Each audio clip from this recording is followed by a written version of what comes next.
Hey everyone, I'm here with Nias, and Nias, we didn't get to do a little pre-video interview with you because you were actually home doing some very exciting stuff. Can you tell us about it? Oh yeah, my daughter was born on Friday, and it's had a really great couple of days. It was a lot of fun, and like nothing I've ever seen before. Oh, congratulations to you. What is it like to have such an intense family experience and then come all the way out here and play competitive Hearthstone? Well, it's certainly tough. It would have been nice to have more time, but I'm just grateful that I didn't have to drop everything and leave on Sunday, because I don't think they allow car seats and taxi cabs. No, they do not. So I actually have a question. You said you didn't have a lot of time, but you found time to apparently join a professional Hearthstone team. Well, I'm teaming up with Hearthlytics, and it's more of a casual association. There's no hardcore commitment. I'm still unsure of whether I want to continue being a Hearthstone pro player, but it's great to be part of the team, and I look forward to working with them in the future. All right. Well, I know you're excited to get in your matches. You flew all the way here just for this, so I'm going to hand it over to the casters, and let's kick things off. Thank you, Rachel. So Nias just had a daughter 3 or 4 days ago here, and gets a few days to spend with her, and then he comes right back here to compete at the Hearthstone World Championship. Obviously had a very strong showing, kind of one of the unknown players in the Americas Championship, but really, took care of business there, had a very strong finish. Just crazy stuff that he just had a kid. What do you think is going through his head when he comes to this? Obviously, as one of the favorites from the Americas region, what goes through his head when he's coming here to try to play for the Hearthstone World Champion title? Overall, I think getting the BlizzCon trophy for his daughter would be awesome. Would be the #1 priority. But otherwise, he just needs to focus on the Smash first, right? It's one match at a time. And if he gets to go to BlizzCon, all the more better. I'm sure his family will be cheering him on. Yeah, $100,000 also buys a lot of things for them. Lots of toys. Nice toys for their baby. I was going to say, I hear children are expensive. I don't know firsthand, but for Zoro, obviously totally different. He did not just have a daughter, so he's coming in here with a few different priorities. Obviously, he even charitably offered to send Nias back home to be with his daughter. So yeah. Zoro received very high praise from Tiddler Celestial, saying he was one of the best players in the region. So very high praise, obviously, given how good Tiddler Celestial is. But it looks like we're about ready to hop into our match. Yeah, Tiddler Celestial, last year's runner-up, one of the most successful professional Hearthstone players, I would say. Over $100,000 in winnings, has done well every single tournament that he's played in. Has his own team, Team Celestial, and Zoro is going to be carrying the flag at this tournament. And if he's going to be on the same team as Tiddler, his skill level is going to be at standard, right? So it's going to be interesting to see his games. Yeah, Tiddler himself is in the house watching, and I'm sure they practice together. I'm really excited to see what kind of strategy they came up with. Right, yeah, we see Nias actually decided to forego his customary handshake, which is the push-up challenge, which he issued to VLPS at the Americas Championship. So with Zoro, let's just focus on the card game, obviously. We look down at the classes, though. We see Nias brought Druid, Hunter, and Mage. Zoro brought Druid, Hunter, and Paladin. So we saw today was really the first time we've actually run into Seeker Paladin. Yesterday was all about the mid-range Paladin. So we do know that Zoro is running Seeker Paladin. Maybe this is kind of something that over in China it seems like a more solid pick. Yeah, they do like creatures that swing a lot, and Mysterious Challenger is one of those cards that really swing the game, right? It'll be interesting to see if they put more swing cards like Harrison Jones, like Kazan Stick, or something like that. And game 1 has started here. Yep, and we see the Divine Favor in the deck and an Equality as well. Yeah, so Divine Favor is a card where a lot of players now are kind of not even sure they want to run the one copy of it. But against Freeze Mage, you're going to get a ton of value off of that. Yeah, I mean, I would just keep it if I was Zoro. But Zoro does not have the knowledge that Nias is playing this Freeze Mage, so we can't really blame him if he chooses to throw it back. But if he was to keep it, he can almost guarantee drawing 5 or maybe even 6 cards with it. Exactly, and it seems like Nias is only going to keep his double 2-drops, so the mulligan is not really going to help Zoro determine too much. Because usually if you're a Freeze Mage, you would, mulligan all your hand, right? You're looking for very specific cards. Yep, and it does throw away the Divine Favor. It's also a little bit safe that way, because I'm sure that if you're running 1 Divine Favor, you're probably running 2, and if he was to draw the second Divine Favor, that would be horrible. Right, we see Zoro's opening hand, not the greatest. Repentance is really not something you want to play early on, because usually those minions have very low health to begin with. Right. He's going to go ahead and do it, though, just to get it out of his hand, play something down, and maybe force Nias to play around whatever he thinks that Seeker might be. Yeah, but not going to get a ton of value, probably. Back off listening absolutely nothing here. Well, I suppose if there's going to be, if he hero powers here and Nias is playing the mad scientist into it, then he gets a trade, but not all that helpful. Yeah, It's not a... Wouldn't be bad. Right, it's not a total waste, necessarily. And again, on Nias' side, given that Freeze Mage tends to be a little bit less creature-oriented, the secrets aren't necessarily something he's maybe considering as heavily. He probably just wants to dig more into his deck, find his win conditions, and kind of play to his own agenda. Because once, it's interesting to note, once Mysterious Challenger comes out as a 6-drop, Freeze Mage really has the option to start locking up that board for turns on end, so it's not necessarily as menacing to the Freeze Mage as it might be against other decks. Exactly. And now that Zoro knows that it's pretty much going to be a Freeze Mage, he wished he had the Divine Favor. Yeah, he might still draw into it though. There's plenty of time. Nias very happy to see that Repentance there not getting all that much value. Something like Competitive Spirit would have put a lot more pressure on. Yeah, we see here. Oh, that's great draw. Right. That's exactly what you want to see. Secret Paladin is one of those decks where, obviously, by virtue of having so many secrets in there, it can be a little bit weaker, but cards like Piloted Shredder can help it maintain power on curve. I have to point out that Zoro might still be thinking that the deck that Nias is playing is the Tempo Mage. It could possibly be, because that secret could be Mirror Entity right there. So the Shredder, even though when we look at this right now, it looks fairly obvious he needs to play the Shredder. Right. But for Zoro, well, now he's about to figure out what it is. If he attacks with the Recruit first and finds the Ice Barrier, then he would know for sure. So the ordering does kind of matter a little bit here. Absolutely. Yeah, and his other options are obviously very subpar at the moment. He doesn't really want to play down that Noble Sacrifice just yet. Coghammer on a 1/1 is very much not what you want. Yeah, and he already has a weapon. Even though it's a weak one, it's only a one attack weapon. The difference between that and the Coghammer is very small. Whoa, this might be a huge you need to attack mistake. first. Yeah, you do need to attack first. You're going to attack anyways, right? So you might as well fish for that information first.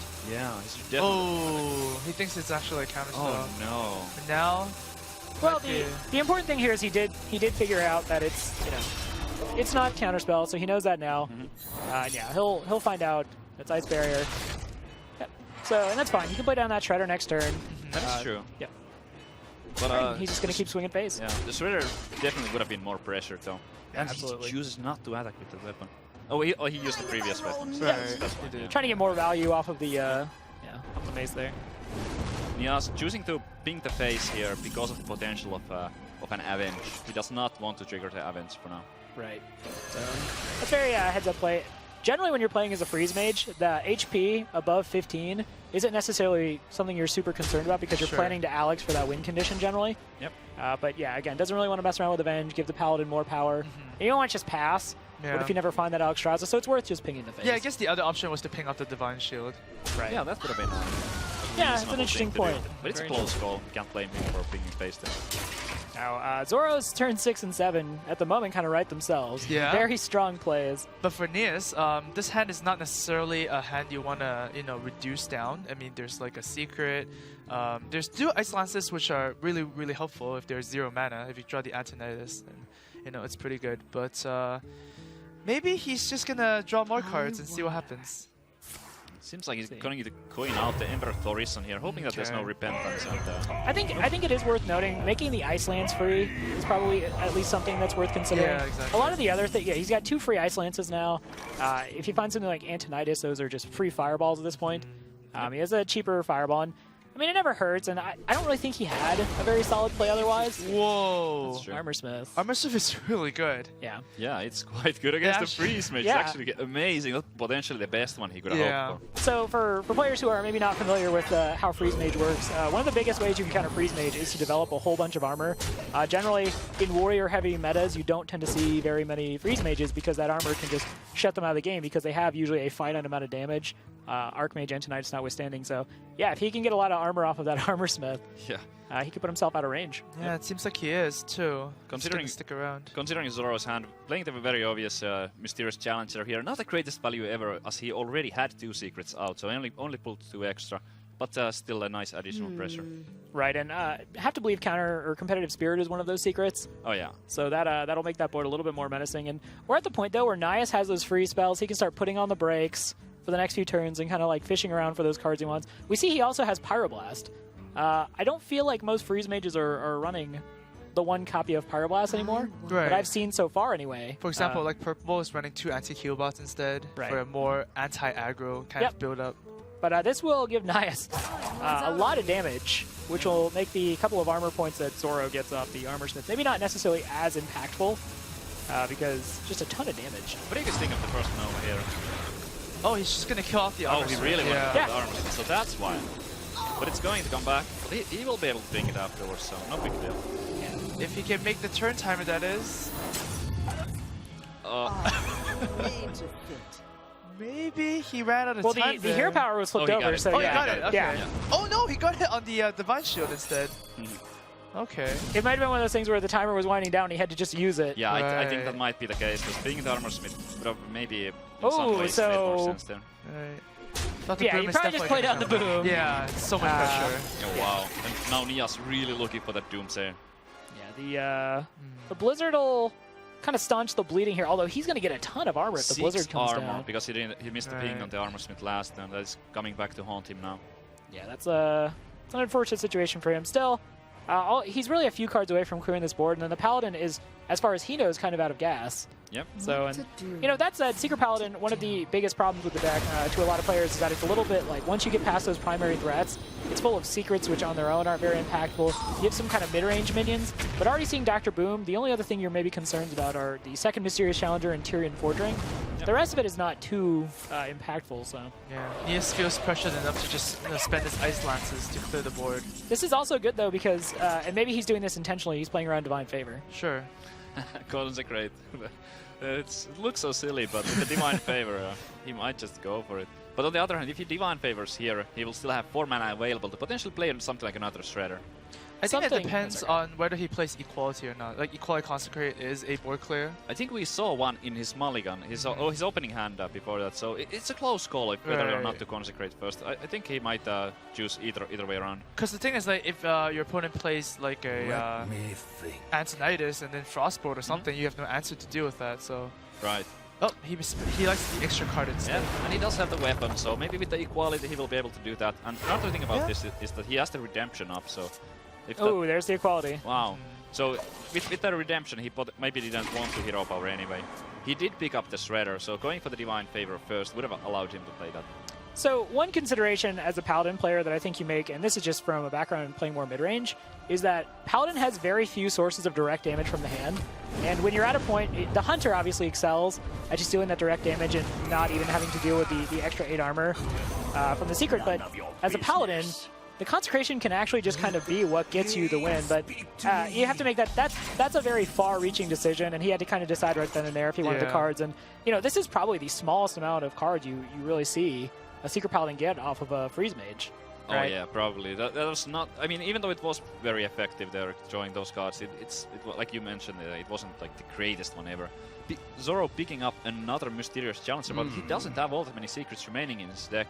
Right. It might just be more of a 6/6 for 6, which is still, it's very strong. Doesn't die to Flame Very Strike. respectful, yeah. Yeah, I think he might have. Respectable. respectable stat line. Respectable. Yeah, respectable. So He Respectable. might have like another competitive spirit, right? But that's pretty much it. Yeah. Yeah, and this goes back to earlier we were kind of discussing on the desk that you know, Wow. the Secret Paladin lineup, as far as like what secrets you run, is very much kind of in flux these days. It hasn't reached a refined point like some lists have. I think it's pretty cool that it kind of keeps the players guessing. And Yep. you don't know that. After a long period of time, maybe in 6 months, it's going to be more or less standard to have X amount of secrets. But for now, So, equality coming out there. Let's kind of look at what he had. He could have technically traded the 6/1 into the Acolyte of Right. Pain to ensure 1 draw. You don't want to do that. You want to be doing damage. Uh-huh. He didn't have another clear way to get rid of that Acolyte of Pain. And the only other thing you really think about with equality is like Archmage Antonidas. Right. But he made the decision that he wants to push damage now, and I really like it. I really like it. It's an Well, aggressive play. There are so many benefits to using Equality there. You can Yeah. get to deny a card. You also get to make an extra body to avenge the avenge procs. So that was a really good move. He's in a really good position right now. He's got that 9/8. He's kind of knocking on the door here. It's going to be for Nias to not necessarily just keep playing secrets and stalling it, but to try to find a way to turn it. Because he doesn't, I mean, he has the Ice Block, which he can play with Antonidas, but obviously not next turn because it won't have popped yet. yeah, Nias really looking for something like the last Frost Gnome. That would be quite amazing in this situation. Even an Arcane Intellect would be very solid. Ooh. Doomsayer, but No freeze No to go with freeze. it. yeah. So maybe you need your Doomsayer on your opponent's side of the board off the Shredder. What do you Yeah. guys, what do you guys? Okay, don't laugh at this. What do you guys think of Pyroblasting the Mysterious Challenger? There will only be- No, sorry. I'm not kidding. I'm No, not it's- kidding. I don't think that's bad. I think that's be a legit play. It's just because you told me not to laugh. I had to laugh. Oh, Right, yeah. Okay. I see. I think you are obviously a way better Hearthstone player than I am, Speed, so I trust you when you say oh my gosh. Oh man. Does it feel like a challenger? Oh, what a jerk. I don't like that light well. My goodness. Lightwell and Armor Smith, two of the very, very good minions against Freeze Mage. Yeah, and they really shore up kind of what is traditionally the more aggressive Paladin variant's weakness. No lay on hands, no way to generate extra health. You don't tend to see NT killbots, so good thinking there, Shredder. Way to be piloted by a Lightwell. Yeah. How do you get a license as a Lightwell? Good Hey, pilots for this That's why matchup. you run Pilot Shredder, because you're playing all the 2-drops. Yeah. You just need to think about which one you want at a specific moment. Right. So, again, Zoro's board position really good here. He can, if he wants to, he could pop the ice block, but he's obviously evaluating just getting rid of the Doomsayer. Right. He does give up his board if he wants to pop the block. And if Alex Strauss comes down, then he's in for a little trouble. So he just clears it, maintains board pressure, and pops the block next turn. That's very reasonable because, as I mentioned earlier, the ability for Paladin to do damage from hand is just non-existent, basically. But again, like the Pyroblast. Okay, Oh, Fireball. you can Okay. Fireball. Maybe that's more How do you feel efficient. about a Fireball and a Ping? But it might even be better to keep the Fireball than the Pyroblast in some cases. Because like Antonite is the win condition anyway. The Paladin is already at 32 HP and has Lightwell. So I don't think the Pyroblast is a win condition in this case. It's such a rare situation. But you just can't forgive yourself if you ever get the Pyroblast. Wow. Maybe Pyroblast on the Mysterious Charge was good, because now you can Fireball the Lothab. It's pretty reasonable. So now you can't play anything. 15 mana Pyroblast. Oh. I mean, the good news for Nias is the block didn't get popped, I guess. Yes. Sure. So if he gets an Alex Strauss from the top, he could still Frostbolt. turn this around. Okay, this is... But because of the Lothab, yeah, can't actually cast the Frostbolt. Because, I mean, assuming Lothab wasn't there, assuming that was just like a, I don't know, like a Stranglethorn Tiger that wasn't stealth, Okay. you could freeze that, you could start generating fireballs and hope that Archmage lives, and you just keep chaining fireballs. And it does seem like the Archmage is going to live if that was the case, but Right. no, it's a Lothab. This is a slightly different case, and if Nias plays it down, he understands that he's going to lose that Archmage. And at that point, what does your win condition actually become? Alex Strauss, Strauss, go yeah. face 4 times. 5 times. There's 5 37 times. health. You're correct. Yeah. So with this, Nias can pop the block and still get rid of the Archmage, so... Yep. Dark times for the Freeze Mage player. Absolutely. That Alex Strauss, almost feels like it's going to come down to whether or not he draws it if he wants to win this. So, Speech, based on your knowledge of competitive Hearthstone, when you bring Freeze Mage, what are you actually targeting? What are you looking? Is it just purely aggressive decks? Well, I like playing against aggressive decks a lot as a Freeze Mage. It's some of the best ones, but any deck that works in a way where they first have to put minions on the board, like for example mid-range Paladin, that's also a good matchup. But decks that deal damage from the hand, for example, even a Rogue with the Oil Flurry and all that kind of stuff can be kind of tricky. Rogue's not the worst matchup, but Druid deals 14 from the hand, even more if there's minions on the board already. Decks that put minions on the board first are the difficult ones.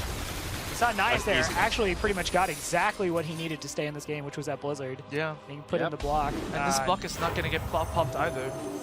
Zoro is Wow. kind of out of resources at this point.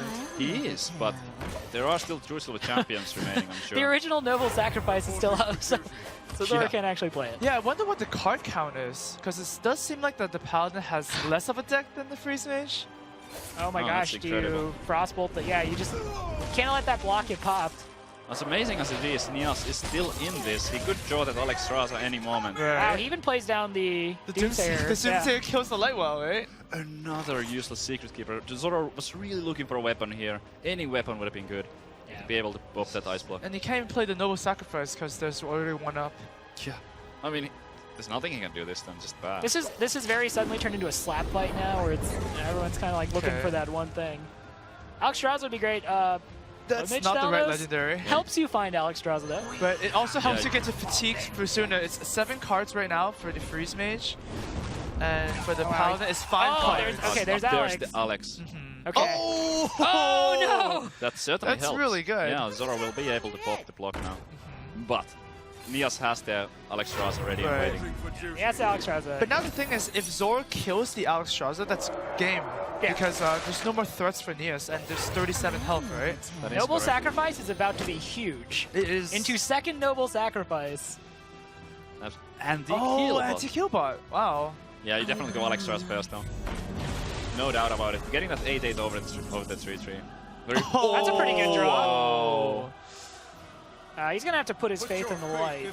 Yeah, that's that's quite a reliable place for it. Wow, what a grind That's a good fest. place to put your faith. Yeah. Among other options. Yeah.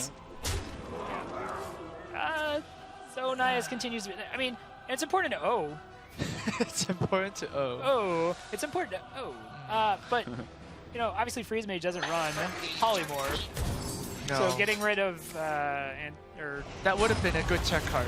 right, if you're expecting a lot of Tyrion Forgerings. Right. Yeah.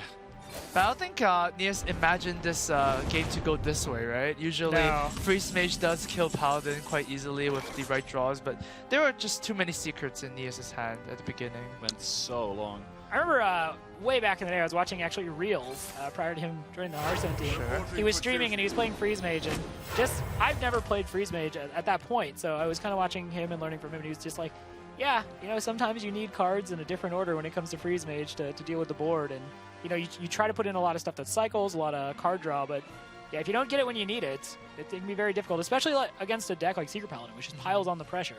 Absolutely. The mid-range threats are brutal. It does remind me of the old Patron deck, right? The cards need to come in the right order. Or maybe even the new one. I mean, that's the nature of combo decks in general, though, which, I mean, Right. Freeze Mage at the end is all about comboing those spells down. So it can be a little bit finicky. Oh, forced to draw here from Nias. Ooh. Oh, man. I was- Second Arcane. Yeah, he's going to go ahead and pass it up, and Zoro's going to take game one and have a 1-0 lead over Nias. I was actually starting to wonder if there was some universe where he just didn't have Arcane Intellect, because we just obviously he has to have it. No. But like it's- we just hadn't seen it. Okay. Yeah. Yeah, as a mage, you gotta be able to go through your deck fast, and even though it only draws 2 cards, it's also like kind of 1 card out of the deck, so it's kind of 3 in 1, so it thins the deck quite efficiently, allowing you to draw into your Alexstrasza faster.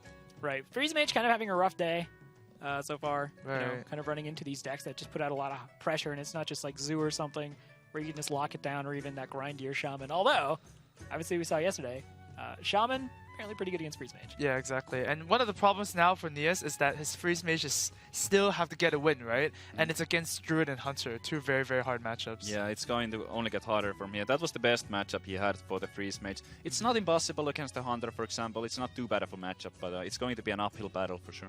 Right, and so for Zoro, this is, you know, he comes in, he plays against one of the best from the Americas region, and, you know, 1-0 in this series, and we actually had a chance to sit down and talk to him about the origin of the gamer tag Zoro. Zoro 这个是日本的一个动漫的一个人物他就是有一种坚韧，遇到困难永不放弃的一个精神，所以说我很喜欢这个人物。如果我夺得了这次嘉年华的冠军，拿到这笔奖金，我会去买一下就是我的来源的Zoro这个动漫人物，买一下他的衣服啊、刀啊，来武装一下自己。Right, so big anime fan, big fan of One Piece, and big fan of dressing up as anime characters. So I gotta say, I respect him as a fellow role player. I'm always down for some role play. I guess the costume costs a lot of money. He's like, there's only one way I can get it, and that's if I win BlizzCon. So yeah, I gotta wonder how expensive that costume is. But Nias now, yeah, as you pointed out, Nias has some options as far as how he wants to approach the series. Yep, Freeze Mage is going to have to get that win at some point if he wants to advance from the series. Yep, both players with Hunters, and it could be any kind of Hunters. That's true. It's impossible to know if they're playing face or mid-range. I don't know what decks these players in particular prefer. Right, we've seen face kind of become a lot more popular since the Warsong Commander change, because it doesn't necessarily expect to run into these really anti-aggro decks, although a lot of players have brought some. Yeah, and I mean, lots of one-health creatures are really weak to Warrior with Despite and stuff like that. So, and now that Patron has fallen out of favor a little bit. Don't tell Europe that. Right, but generally we do see a decline of Warriors. So, yeah, Face Hunter will be really good. But here we're going to see a Druid Mirror instead. All right. So, yeah, Druid Mirror, what do you think And it's obviously a pretty straightforward answer here, but Amaz, what do you think is the most important aspect of the Druid Mirror? Oh, the most important aspect is starting with Innervate. Yeah. Because it is actually better than Wild Growth when you have a minion hitting their face constantly, as opposed to waiting to get a bigger minion on the board. So usually the first person to play something on the board is like a big favorite. The other person has to react to it, and then because Druids can only either play minions or play spells, it just, you know, you keep on stomping with pressure. Does Living Roots count? 2 1/1s is 2 damage. I mean, that's mana that has to be put into clearing those, unless you're looking to get off the tail end of the swipe. Exactly. And speaking of Living Roots here, this is one of those cards where some Druid players will include one of to deal with aggro, which again, you kind of expected to see at this tournament, or even just to push your own agenda in the Druid Mirror. And again, this is mana that we see Zoro investing to deal with it. Zoro's hand also kind of has the unique, the tech card, Harrison Jones. So maybe you're expecting to run into more Secret Paladin, the Hunters, the Control Warrior. Harrison Jones obviously has a lot of value, and I think is one of the most comfortable tech cards in Druid. I'm a tiny bit surprised to see the hero power from Zoro on turn 2 because of just based on how his hand looks like. He had no play for turn 3 at all. And that Rot, well, it can deal with an Aspirant, so it's not like directly a mistake to keep it. But another just a hero power from Zoro here. Wow. That was 4 mana to deal with 1 mana Living Root, so yeah, that card did some work for Nias, and Nias playing Druid of the Saber. So that's a card we... To beat that Emperor Horizon. For another Druid player, without any minions on the board, it's extremely difficult to remove. Almost a double Rot is required, and the silence on it, well, it's still a 5/5. I guess the only saving grace for Zoro here, looking at the Emperor, is that it only reduces 2 cards effectively. Innervate doesn't get like -1. Oh yeah, that is true. But definitely still a very, very bad position. I mean, if I'm Zoro at this point, I would just, ping down to 3/2. Because, cards are already reduced anyways. Your opponent should be playing more cards next turn. So, might as well just, leave it. But this is actually going to get rewarded because his next turn is going to be Innervate Ancient Floor. Wow. So he would have got more cards to get discounted. Yeah, the value from the Emperor on this turn would have been even more than on the previous one. And I like the turn from Zoro. I mean, he gets rid of the Emperor Thor's hand. He puts a 2/4 on the board when you're just staring down a 3/2. Nias, he's going to make Zoro do the trade. He's just going to put in 3 damage. And getting the damage in this mirror match is very important. And it's a little bit deceptive because obviously you're trying to get them to that certain threshold where you can just combo them down, not even necessarily with Force of Nature and Savage Roar, but just Savage Roar and like 2 or 3 minions on the board. So getting in that chip damage early on feels really important. Right, exactly. When you're like sub 15 or sub 14 even, you're always afraid of dying. So then you always have to be pressured to clear the board. Yeah, we see Zoro's already down to 17 health. Right. With a 5/5 on board, to which Zoro has no answer at the moment. This mirror match is kind of like starting the game at 16 health each, right? Kind of. If you get that 16 damage, I guess you, in a very, very good spot. Things are looking amazing for Nias right now, and he's able to push his opponent down to already 12 with just the Edge of the Floor on the board and has the combo ready and waiting.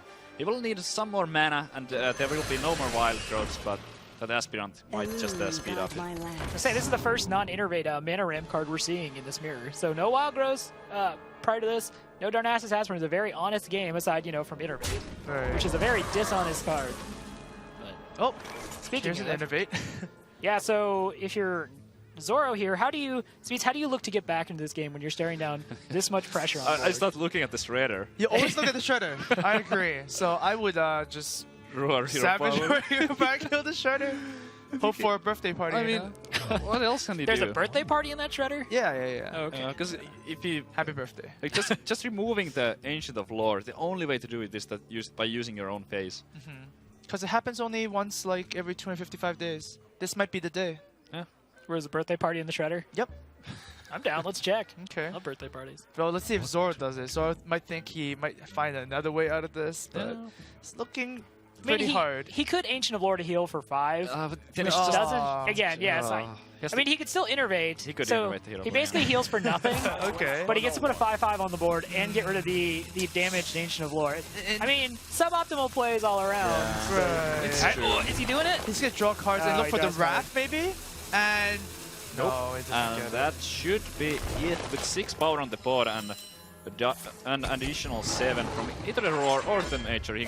Nias can just pick the card that he wants. Right. He's going to tie things up. This would be exactly lethal. Yeah. So Nice is going to tie up the series. Oh, he could have even had the Living Roots damage for 2 if you want. He was running 2 copies, which is interesting. But yeah, he's going to tap the series 1-1 off the back of the Druid Mirror. Very swingy matchup. And yeah, well played by him. Interesting Druid list from Nias. He wasn't playing the aggro version, but he was still running double Living Roots and the Druid of the Saber. Does respect a lot of aggro decks coming in here, yeah. Living Roots, one of the best things you can do against something like a Hunter early on. Right, especially against the 1 health minions, it does clear 2 things, whereas a Wrath actually only clears 1. Yeah, against some control decks it can be a problem to have that top decking it on turn 8 feels pretty bad. Well, but yeah. Against Paladin, against Face Hunter, in those matchups it can absolutely win the game. We saw even at the Americas Championship, Nias is one of those players who doesn't necessarily just subscribe to the idea that you find a list on, like Hearthstone or something and just like plug it in and play it. He likes to tinker around. He was running a Refreshment Vendor in his handlock deck, and he kind of enjoys these not, I would say, like different or unique cards, just ones that aren't necessarily being run or thought of as, particularly powerful in any given deck. So obviously it panned out for him, and those Living Roots early on really gave him command of the board and allowed him to build. Yeah, it didn't deal that much damage, but that 4 mana that was spent on just clearing those, it's definitely meaningful. He out-tempoed his opponent big time in that game. Right, and I think I will say though that now that other players watching the stream have had the opportunity to see that he has 2 Living Roots, and he also has the Druid of the Saber, it's kind of one of those things where it'll be interesting to see if in the long haul that's a better overall choice for his deck, or if he was going for more kind of an element of surprise thing against, as you guys pointed out, more of the aggressive decks he's planning on running into here. Yep, it's interesting to see if the remaining lineup from Nias is also targeted at more aggressive decks, if he has made similar choices to maybe try 3-0 somebody's Base Hunters. Well, speaking of aggressive decks, Nias is actually going to bring out his Hunter, which looks at the moment to be more of the mid-range variant. Right. Could be hybrid. Yeah, is the big clue. And right now, Nias has to decide whether he wants to go for a coin Animal Companion into Animal Companion, and he decides to keep only 1s to, maybe try Mad Sciences or 2-drops, something like that. Yeah, with the coin, quite often you wanna maybe coin out a 2-drop and follow it up with another 2-drop. We see an Arcane Golem, so Nias probably going for a more hybrid approach. Oh, wow. In mid-range Hunter, that's not a card you commonly see. There is, as a Hunter player, there's just no scarier turn than coining out the Knife Juggler when you're playing against a Druid, because you're just begging for the Keeper of the Grove. And there you go. They get it very, very often, right? It's a 2-card combo. Very early on, too. Well, there's always this working theory that like every Warrior hand came standard with a Fiery War Axe. As a Hunter player, I'm positive that every single Druid hand comes with Innervate Keeper of the Grove. Quite powerful indeed. Plays the Mad Scientist, probably going to be a freezing trap, but it could be something else too. That Arcane Golem is... I wouldn't be surprised with Nias if it's something like Bear Trap, possibly Snake Trap. Oh, yeah. And the thing is Bear Trap is great because it offers tempo. Sure. If the last thing your opponent does on the turn is like swing into the face, and the Bear Trap pops, you start the next turn with a 3/3 Beast, which obviously enables kill command. If there's Houndmaster, you can just go ahead and buff it up. Misha, not great here because of the tempo big game Hunter play from Zoro, which is very heads up, as opposed to even mess with the traps. But now it's really interesting, right? Do you attack with the BGH first, because it might be a freezing trap, or do you have to keep it girl first? If it's a snake trap, you just killed your own 2/2. Yeah, I could see it go either way. The problem here is that he can't really play any minion from his hand. He only has those 2 spells available to him, and swipe on just that bear, it doesn't feel all that great. This is truly one of those times where you never feel good about the play you make until it works out, and then you're like, I knew it. Yeah. I knew it. All right, let's see. Yeah, okay, so it's just a freezing trap. Yep, so now he's pretty much forced to use the swipe. Yeah. Valuing the BGH as a turn 5 play, perhaps, if he doesn't draw it, or maybe against Dr. Boom. Yeah, that's actually not too bad. I mean, it's not the 5-drop you wanna play, it's not the turn 5 you want, but he had no other turn 5. Right. We see both copies of Unleash the Hounds in Nias' hand, and against Druid, you don't necessarily tend to get huge Unleash the Hounds turns. It's usually something like 1 to 3 Hounds, which doesn't feel as good. So yeah, he ended up, or Zoro, as you guys pointed out, goes for that the second time around tempo big game Hunter. Wow, that's a That's lot of damage. Nias is looking alright on the board, but those double Arcane Golems not exactly what he was hoping to get right now. But he's probably, if there's situations down the road where he has options to either go for a clear or go for face, with this hand, he's certainly going to favor going for face. This is, yeah, Sylvanas is going to come down. That feels like a pretty easy read. That's just going to complicate things for Nias even more. Yep. It's all because of that Innervate Keeper of the Grove. Right. That starts it. Once Hunter kind of gets pushed off the board and has to try to battle for it against the Druid. The quality of the Druid minions is usually just higher until you get to something like Savannah Highmane. Yeah, the Keeper of the Grove just trades for so much. It killed the Knife Juggler, it traded for Mad Scientist, and now it's still a 2-2. Oh, so he's going to see if he can... Yep. Oh, this is awesome. Just going for the face. Well, look at his hand. I like it. Yeah. 2 Arcane Golems and a quick shot. You got to know when to go. And I do like the kill command there because you want the quick shot to, cycle for something. Usually, you want a hero power, right? Hero power and using the kill command, it's kind of like the same damage. You're doing 3 damage with the kill command plus a 2 from the beast where you could have got with your hero power anyways. I mean, for a second there, I thought he was just going to play the Hounds and then kill command the Sylvanas to try to trade for one of the Hounds. Okay. But if Zoro had gotten the Shredder, it's kind of basically over from there. That's true. And even the Hounds, because it has charge, doesn't feel... Well, I guess charge doesn't factor in, but it's still a 1-1. At the end of the day, face damage is very relevant, so might as well hit the face. Yeah, especially with 2 Arcane Golems in his hand. We see here, I think Zoro might actually just be threatening lethal. Yeah, this is a lot of damage with Savage Roar. Savage Roar. Savage Roar deals 8 damage. Should do it if Nias doesn't get more stuff cleared off the board. He can go for the Juggler and potentially hit a juggle on the Keeper of the Grove. Important to note, if he Arcane Golems, he actually put Zoro on the combo. Yeah, that's true. That's true. That's You can't really go Nias is kind of on an escalator to nowhere right now, playing against a Druid who has 2 Force of Natures and a Savage Roar in hand. Alright, so he's going to quick shot here. If he plays the Arcane Golem... he's going to lose the game. It will be dead. That is great. That was for Nias perfect. right now. That is outstanding for him. Ooh, second Keeper. Knife Juggler on board, second Keeper of the Grove. Wow. What is this agenda against Knife Jugglers? I think we should be asking you this question. I know nothing. My hands are clean here. I'm a hunter playing. Okay. Same similar situation, like when I play a Dr. Who, my opponent always gets the big game hunter. And So- Boombox always kill Azure Drake. Yes. There's a lot of patterns we're seeing there, I don't know what Robert. you're accusing me of. I don't know.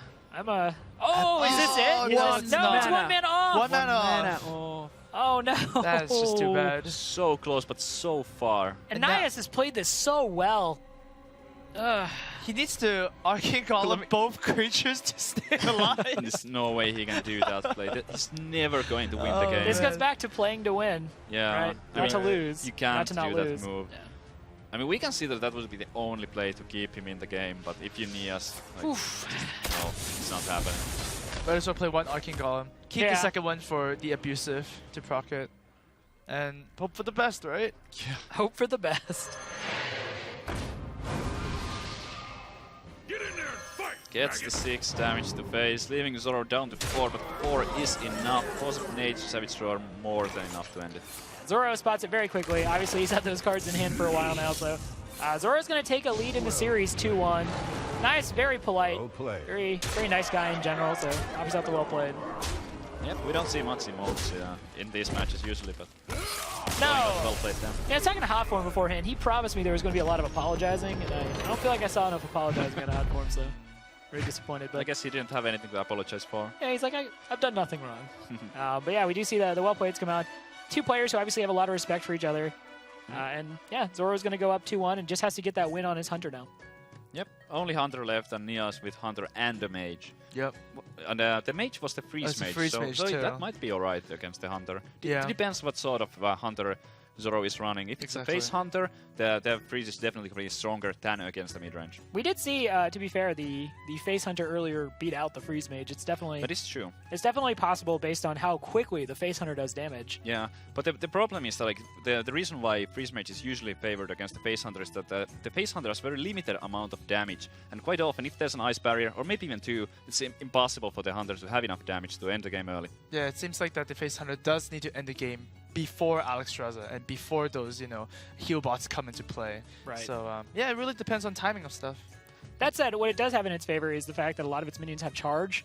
So the whole Freeze Mage agenda of slowing down the board and just stopping minions from attacking, not usually as effective. That said, they do have some minions, Mad Scientist, Worgen Infiltrators, kind of these minions that can be slowed down or just straight up killed by spells like Blizzard or I've seen freeze mages before just play down a Doomsayer on an empty board. Just basically like, please don't play any minions. But we are going to see here the Hunter into the freeze mage. Yep. So based on Zoro's starting hand, we can't quite tell just yet which version it is. Yeah, there are some mid-range hunters who run abusive sergeants, but now wow, Clockwork Gnome. more one-drops. This is what we're leaning towards in this BlizzCon World Championship opening week. He's got a very good opening hand too. You can just straight up coin out the Worgen Infiltrator Clockwork Gnome. Double Explosive one-drops trap. is the dream. Not something you want to see against a freeze mage, as the freeze mage usually is not attacking into your face until late in the game with spells. But otherwise, Please be lock and load. Please be lock and load. right? Well, it's unlikely. Lock and load would go well with those spare parts. I had some fun with that type of deck, but it's not for this type of Ooh, stage. and then silence the Mad Scientist there. Yep. I continue to be super impressed with the players from China and the Asia Pacific region who are bringing all these unique techs into the pre-existing decks. And you talk to him after. I talked to Pipping Ho last night after the match, and he was explaining that with mid-range Hunter and Fel Reaver, he was just like, yeah, Fel Reaver does a lot of damage. As a Hunter, you want to do a lot of damage. Makes sense. It is the 5-drop minion that has the most stats. Right. And we're seeing players not afraid to kind of mix up what the established variants are, especially in the Western scene. So. Speaking of which, this Clockwork Gnome might just get a reversing switch and kill a Doomsayer off. Wow, that happens 1 out of 7 times. More than you think. Yeah. That's very relevant, actually, in this matchup, because Doomsayer is one of those cards that you really need to kind of hold the line for you while you get to those anti-kill bots, get to those Alexstrasza's. We do see Nias has a fair amount of healing in hand, assuming he can get to turn 9, which, as you pointed out, usually if the Freeze Mage can get to turn 9 and get that Alexstrasza off, that's kind of the end of the game for the Face Hunter. It is, it really is. And there's a heal bot, so with that heal bot and the ice block, the chances for Nias to make it to turn 9 are quite good at this point. A little bit surprised Zoro didn't go for the Animal Companion there. It's a tiny bit awkward with the mana for now. He wouldn't play the Animal Companion and Hero Power or the Juggler. He could play the Juggler and just Hero Power. Right, and this is a turn where, as the Face Hunter, you usually want to try to weave in your Hero Power as much as possible and be as mana efficient as you can. So while Animal Companion could produce, will produce Huffer, maybe this time you just play the Knife Juggler and your Hero Power, which is what Zoro opts to do. Another interesting thing is, if you have 4 minions on the board and you get a Leok, the Leok is basically a Huffer, right? It deals 4 damage. Without the cool Huffer noise. Well, the cool Leok noise. No? Cool Leok noise. Yeah, exactly. Okay. But we can just agree that Misha is, a Face Hunter's worst. Is it happening? Is it happening? Oh, No. that would have been really good. Yeah. Ooh, and so, okay, what would he have to... If he gets anything but Misha, he can technically clear, I believe. That's the true. Doomsayer. Even if he gets Misha, he could clear with 2 juggles. All right, so long as the card doesn't give him Misha. But Misha is fine too. If he just needs 2 juggles. Leok. But no, it's fine. We got it. We heard the cool Leok noise, Amaz. Wow! He just went all face. He doesn't have time to trade. No trading, man. But Nias with that heal but ready and waiting is not too worried about that. Yeah, I don't blame Zoro for that line of play. It makes sense for what he's trying to do. Okay, go Kind face. of has to take some And chances. here's the problem with Explosive Trap is that it stops your quick shot from drawing a card. Ooh. Yeah, and that Finnegan Cloak build not exactly what you want. Because you can't actually stealth the Worgen just yet. So this is going to be awesome. Basically, he attacks with a Worgen, then re-stealths it. No. But you can't stealth a stealth creature? No. I don't think you can. It wasn't lit up that I saw. Oh, maybe you just play it too fast and end the turn. This is a Jeoparino question. This is, yeah, I'm actually not sure now that you mentioned it. What? I think you still can. All right, I'm gonna say you can. And we'll see if it's lit up. We'll see if it's lit up. I think you can. No, I'm wrong. I get a totem point. You get a totem point. We'll give you an honorary totem point. So now you, myself, and Crip are tied. All right. Still 2 more days. Oh, there's so much damage. With a quick shot, he can actually push Nias down to 2 HP right now, which would leave him dead to the explosive trap. Yeah. Hey, you never know. Nias might mess up and go like, I will proc this freezing trap first with my anti-kill bot. Yeah. And then I'm dead. I've seen 2 Worgen infiltrators. I will proc this freezing trap. Yeah. What doesn't sound right about that sentence? Well, as low as Nias is right now, he does have that ice block in his hand, and for next turn the Alexstrasza is there. So as long as he doesn't attack face this turn, he should be doing quite alright. Right. He's thinking about what he wants to do. Obviously, the ice block has to come down. Oh yeah, no doubt about it. And he's honestly sitting pretty. He has Alexstrasza next turn. He's got some. He's got some aha going. So A lot of them, actually. Yeah. Yep.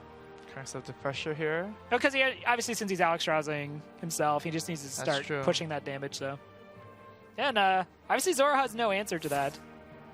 Nope. Aha! Let's see. That better be a good one. Guess on Mystic would have been quite Flare a draw. would have been Flare, good. yes. Flare actually could have been. It's possible Zoro is running a Flare. I was gonna say, obviously we've talked about the fact that they love those tech cards. Yeah. So Flare is definitely a tech card. So Yep. Maybe he just didn't draw it. Maybe it's in the deck. very well be. could be. You know, we've seen crazier stuff over the course of the first 2 days of the Hearthstone World Championship. I mean, we saw Clockwork Gnome. Anything could be in the deck. Clockwork Gnome's crazy. Yeah. I often wonder why players don't run it, because I feel like it's very solid in the Face Hunter list. And, you know, you can get stuff like the +1 attack. Sure. I guess the main drawback is that it does give you a card, thereby making Quick Shot a little bit worse, Fair. perhaps. All right, so for Zoro, he's in a very bad place right now. I'm pretty sure he's actually just dead next turn if he doesn't somehow find a way to clear the board. 15 damage in the hand, both Nias and the Alex Raza connecting the face. That's an additional 13, so 27 damage. Look at I am 2 for 2 Nias. on math today. Yeah. Wow. Yeah. Good job. Thanks. I went home last night, looked at some books, learned some math, feel ready to cast today. All He's right, gonna... going for the Unleash. I respect this. Never trade, always face, even into oblivion. Just Oh, okay. Oh, well, that doesn't really matter. That doesn't matter at the end, but it's kind of funny. It's a good way to go out. Yep. Zoro shaking his head, kind of smiling even a little bit. Sometimes you just got to play out your cards. And if only that was a reversing switch, things would have been a bit different. Yep. Clockwork Gnome, you had one job, which was to get the 1 in 7 draw of the reversing switch. But yeah, Nias is going to go ahead and tie up this series, so we are going to a Game 5 with the Hunter Mirror. And I believe Nias's Hunter had the double Arcane Golem. Kind of Right. yeah, But it also had high man in it, so it was a little bit slower version than the one that Zoro is running with the multiple 1-drops and the explosive drops. So this is actually my time to shine now. Oh. I say, yeah, Face Hunter versus slower Hunters. I usually give it to the Face Hunter. Okay, So and why is that, Robert? Because you do damage faster. Oh, okay. And in Nias' deck, we didn't see like a Houndmaster, which can be really problematic for the Face Hunter. I'm open to disagreement, though. Tell me what you guys think. I agree with you. I think the faster the Hunter is, the better it does in the mirror match. Usually, just based on how the hero powers work and how poorly the slower Hunter can defend against the aggressive chargers. Right. Even those traps, you have the freezing traps, they're not so good against the small minions from the Hunter. Maybe Unleash the Hounds, one of the easiest ways to deal with the freezing trap, while explosive trap takes out a lot of stuff. Right? Yeah. Maz, what do you think? Yeah, exactly. You just need to kill your opponent before they do you, right? It's a Hunter, racing. Yeah. If you're one turn ahead, then you win.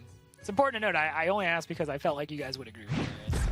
I didn't feel like I'd look silly. No, you were pretty sure of yourself. Confidence. Confidence. So we see Nias' opening hand. He does have that Savannah High main. Obviously, that's not something you tend to see in the Face Hunter deck. In fact, it's usually the determining factor in differentiating the decks. Zoro's opening hand, though, not really what you want. It's not at all what he wants. Well, actually, Zoro kept the Abusive Sergeant just so he can play something. It's really hard for Hunters to deal 1 damage to 1 minion. Yeah, it's also worth noting that when you're mulliganing as a Face Hunter and you're going first and you have the coin, you will often keep the Abusive Sergeant just to guarantee you have something to do. Exactly. Because mana utilization is so important as the Face Hunter. Yeah, it's extremely important to have that 1-drop. He would have preferred to have any of the other 1-drops, but still, that Abusive is so much better than not playing it well. And this Glazuka is going to punish the only one drop from Nias. He could have coined, 2 things, or the Mad Sciences, but with this play, he, made Zoro have a 3-1 Abusive Sergeant stick around. Yep, and that Abusive is going to deal 6 damage. All right, let's see. This Animal Companion could work out pretty poorly. Mishima would probably be the best one. Oh. Leok, not that good in this situation. It's good, obviously, because it can trade and it has value because it'll stay on the board, but trading really doesn't matter all that much, as we were talking about. It's all about just getting that damage in there. There you go, all face. Zoro's doing it right. He gets it. The Zoro bow, though, the Glazuka, it could be saved to kill the Leok later, because you do want your face to trade for minions while your minions do the damage, right? That's how you get Temple. Temple doesn't really matter too much in this matchup, but, it still matters in the first 5 turns. He could keep it. He doesn't have another weapon in his hand right now, but also attacking with it right now, in case he draws another one, can be beneficial. I like that both Zoro and Daimeng have been running the Wolf Rider over the Argent Horse Rider. I think that's very interesting. I really want to ask both players their thoughts on that, because obviously Wolf Rider does 1 more point of damage, which is very important, but the Argent Horse Rider is super difficult to remove. That's true. For a lot of decks. So very interesting to catch up with them after and kind of get their opinions. For Nias, he's forced to clear. He's on the back foot, which is what you tend to see as a slower hunter. That's right. You can't really race at this point. Yeah, Unleash the House would have been pretty good, so that you can turn the board around. But now, to turn the board around, he needs to take another 3 damage to the face. So that Wolf Rider effectively was a fireball that removes the durability from your opponent's weapon. Wow. And the abusive also dealt so much damage. Even though it might look, for some of the newer players, you might look at there's a battle cry, buff a minion. Why? I'm wasting that. But it doesn't really matter. It was still so much damage.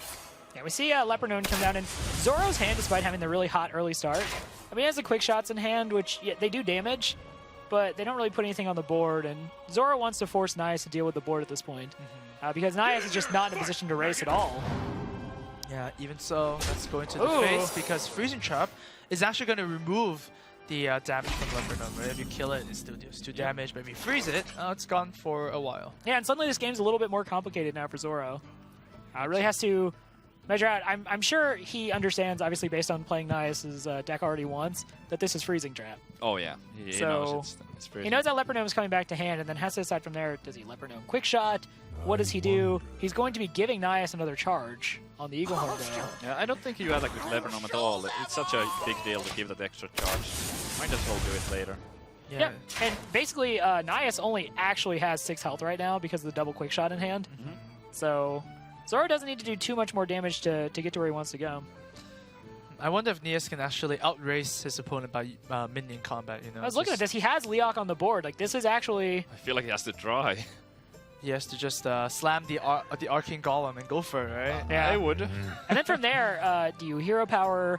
Yeah, this is an interesting question now. So with the additional 2 mana, would you guys Mad Scientist, Haunted Creeper, or Hero Power? The Mad Scientist does have a possibility of dealing 3 damage, and if the Leok dies, it still does 2 damage, right? So maybe the Mad Scientist is a little bit better? I think you isolate the Scientist here and just kill off the Leopardon. Try to get that Scientist frozen, so in the end, like now using the Leok of the Leopardon. This is great. You really don't want to see that explosive trap, and he's going to go for it. Deals with that, and Zoro really looking for Unleash the Hounds from the top. This is a great game 5. It just comes down now. They're both racing. Oh, Unleash the Hounds totally changes up the game. Wait, that isn't lethal. That is 1 damage off lethal, actually. Off from lethal right now. Thanks, Freezing Trap. But he can get the explosion. No, but it's still 1 off, because then they misses some damage on the face. Well, it doesn't matter, because Unleash the Hounds could proc the Freezing Trap, then the Mad Scientist could trade for the Arcane Golem, and then you can get an explosive trap, and that's 2 damage anyways. It's not a problem being a little bit off anyway, because there's no way for Nias to kill him next time. Right, so we're going to see Unleash the Hounds, as you brought up, Zviz, one of the best counters to Freezing Trap. Kind of like a pint-sized force of nature. That's true. Yeah. It actually really is. It's obviously it doesn't cap out at 3, but so pretty good. Triggers the freezing here. And it's important to note, in this interaction, you do actually just get a Hound in hand, a 3-mana 1/1 with charge, which obviously is not a good minion by any stretch of the imagination, but at this point, 1 damage is huge. Yeah, and it's also a 3-mana disarm trap. Yep. Oh, and he opts to Hero Power here, holds on to the quick shot, so yeah, Nias is currently suffering the curse of being the slower hunter. Is Lothar going to save him? Not really, because then Zoro... No, and that's it. Zoro is going to take the series 3-2. Wow. That ended up being a really close one, though, and really came down to that Unleash the Hounds. Unleash the Hounds. I mean, Zoro could have used it earlier, too, so it wasn't like, okay, he got super lucky because he could have joined earlier as well, but still drawing it at the right moment. If it was 1 turn later, it would have been too late. Yeah. Right, we saw Haunted Creeper sitting in the hand of Nias in the end there. That's really a card that against the Face Hunter, you either need to have like on coin turn 1 or turn 2, or it just sits in your hand. That's because true. it doesn't give you any immediate board presence. It can be extremely powerful if you get it out on maybe on turn 1 with the coin, or on turn 2, as you can trade those for the 1 toughness minions. But later on, it doesn't really do anything. It's kind of comparable to Zombie Chow in that case. Yeah. Where you just really want to see it early on. Yeah, very, very solid against a lot of the Face Hunter minions, which only have 1 health, with the spiders left behind. But yeah, once you get it at that point, Nias got it way too late, and it just kind of sat in hand. There was another Mad Scientist, there was another Freezing Trap, but as we talked about, Zoro actually had the 3-mana 1/1 Houndwood charge, which would have disarmed the trap anyway. So, yeah, really well played series by Zoro.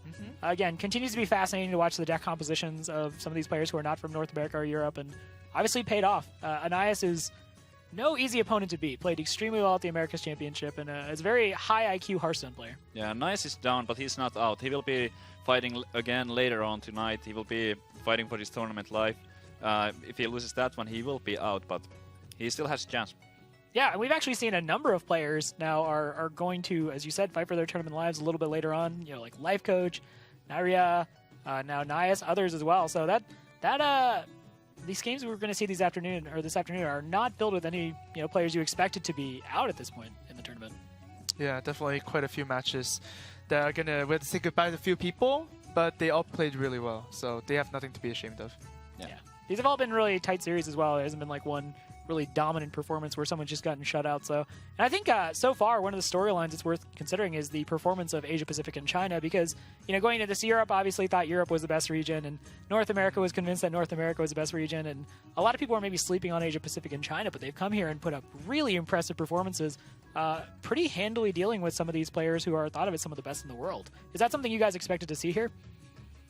Well, it's tough to tell. I mean, all the regions have a lot of strong players in them. From the North Americas, 3 of them are now in the losers bracket, and only Hotform in the winners, but all of them still have a good chance. Right. Yeah. So we've actually got Rachel standing by to interview Zoro and talk to him about his series. So we'll toss it over to her. Thanks so much, Robert. That's right. I'm here with Zoro. And Zoro, I want to know, you looked so confident in the chair. You seem like you've done this 1,000 times before. What is your actual tournament experience before BlizzCon weekend? 你 BlizzCon 之前你有什么比赛的经验？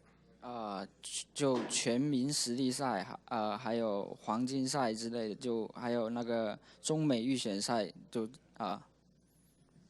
这几个。He's played in a lot of qualifiers like the CN versus US League, BlizzCon qualifiers, of course, and also the Gold Series tournaments. And what do you think finally coming here to BlizzCon opening week and seeing the production, seeing all the games, and meeting the players for the first time? 你觉得你今年来 BlizzCon 怎么样？你谁都见了，你好不好？我觉得 BlizzCon 很好，我就是他就是可以给我很多磨练，就是这种大赛的机会其实很少。He really likes BlizzCon. It gives him a lot of hope, and he has very few opportunities to play in a big tournament like this. Well, since this is an opportunity for you here, I want to give you the chance to say something to your fans. 你要不要给你的粉丝说点话？感谢大家的支持吧。我就是之后会反思一下，就再打的就是尽量少失误，就是打得更好一点，为中国队争光啊。Thank you for all my fans, first of all. In the future, I hope to play a little better, make fewer mistakes, and I hope for glory for China. All right, glory for China. We'll see if that all pans out for you later on this week. We have our lower bracket coming up next, so don't go anywhere. I'm going to give it back to the casters, and we have lots more games for you today. Thanks, Rachel.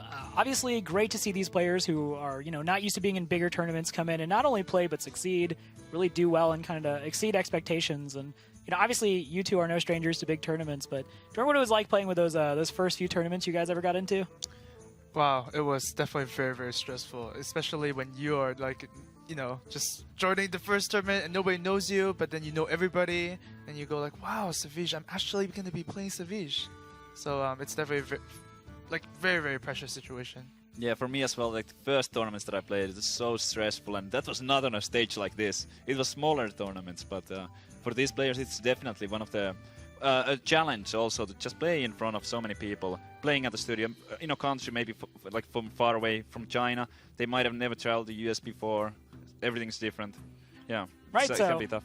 Very, very intense experience for them, but obviously no nerves being shown thus far. They're playing very well. Before we go to break here, we definitely want to get you guys to get involved in the conversation. Feel free to tweet at Play Hearthstone, tweet at any of us. Obviously, we'll be tweeting during the duration of the tournament. And we also want to thank our sponsors as well for their contributions in helping to make this possible. So, before we get into our next match, though, we do want to show you some of the highlights from our last few games brought to you by Windows 10 Game DVR.